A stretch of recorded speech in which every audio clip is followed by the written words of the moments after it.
هو الذي بعث في الأميين رسولا منهم يتلو عليهم آياته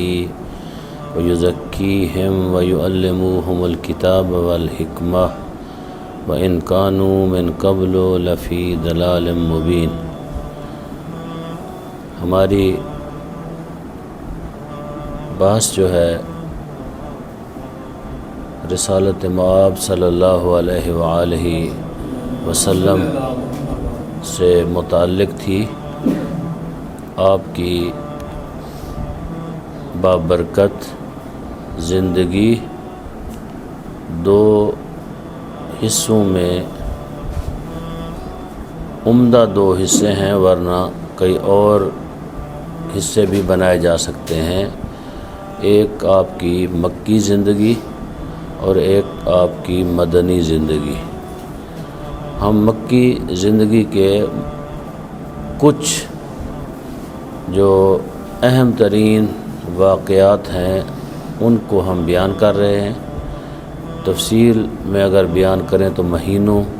لگ جائیں۔ مکی زندگی کے بارے میں چھوٹی چھوٹی کئی باتیں ہیں،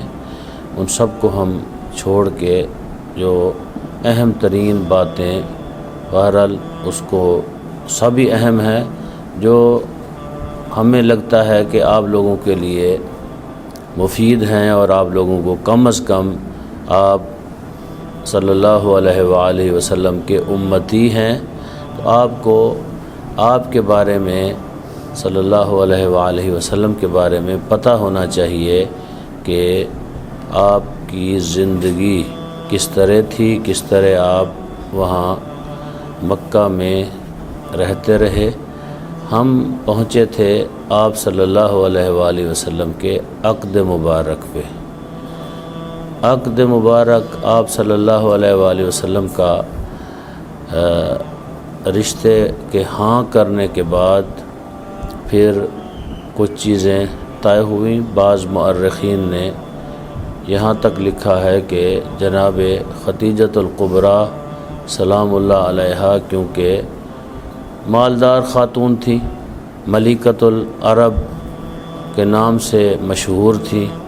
تو آپ صلی اللہ علیہ وآلہ وسلم کے پاس ظاہری طور پہ مال نہیں تھا، تو بیوی نے یہ بھی پیغام دیا کہ ہم اپنے مال میں سے آپ کو کچھ چیزیں دیں گے اور آپ اپنی شادی کے اوپر خرچ کر سکتے ہیں۔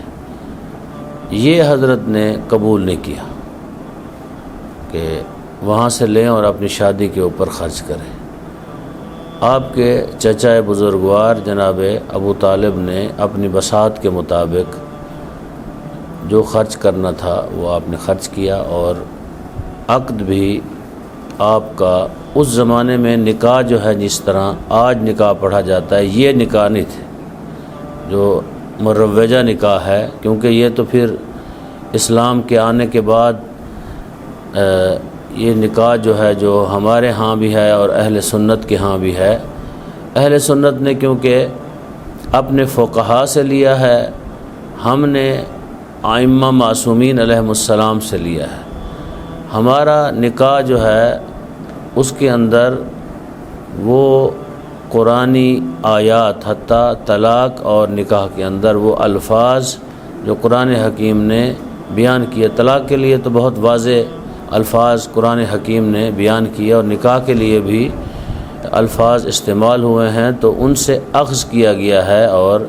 یہ نکاح جو ہے اہل بیت علیہم السلام سے وارد ہے۔ ان کے ہاں جو نکاح ہے وہ ان کے ائمہ اربع یعنی 4 اماموں سے نکاح جو ہے وارد ہے۔ بہرحال ہماری بحث اس بارے میں نہیں ہے، بحث یہ ہے کہ آپ کا نکاح جو ہے خطبہ جو پڑھا گیا آپ صلی اللہ علیہ وآلہ وسلم کا حضرت ابو طالب نے پڑھا۔ اب سوال یہ پیدا ہوتا ہے کہ آپ میں سے کوئی بندہ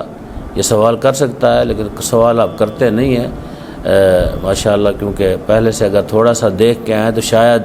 آپ سوال کرنے کی قوت بھی رکھتے ہوں۔ سوال کر سکتے ہیں کہ حضرت ابو طالب اس زمانے میں کوئی اسلام کا نام و نشان اس طرح نہیں تھا، جب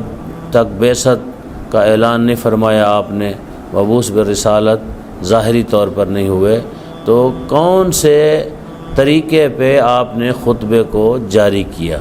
یہ بھی پوچھ سکتے ہیں۔ اور یہ بھی سوال کر سکتے ہیں کہ مسلمانوں کا ایک بہت بڑا گروہ جو ہے حضرت ابو طالب کو مسلمان ہی نہیں مانتا، تو جب مسلمان نہیں تھے تو رسول اللہ کو کیا ضرورت پڑی تھی، خود وہ اتنا علم رکھتے تھے تو اپنے چچا سے کہیں کہ آئیں اور میرا نکاح جو ہے آپ پڑھیں۔ تو یہ دو سوال ہو سکتے ہیں۔ پہلے سوال کا جواب یہ ہے کہ کیونکہ حضرت ابو طالب دین ابراہیمی کے اوپر تھے، جتنے بھی انبیاء علیہ السلام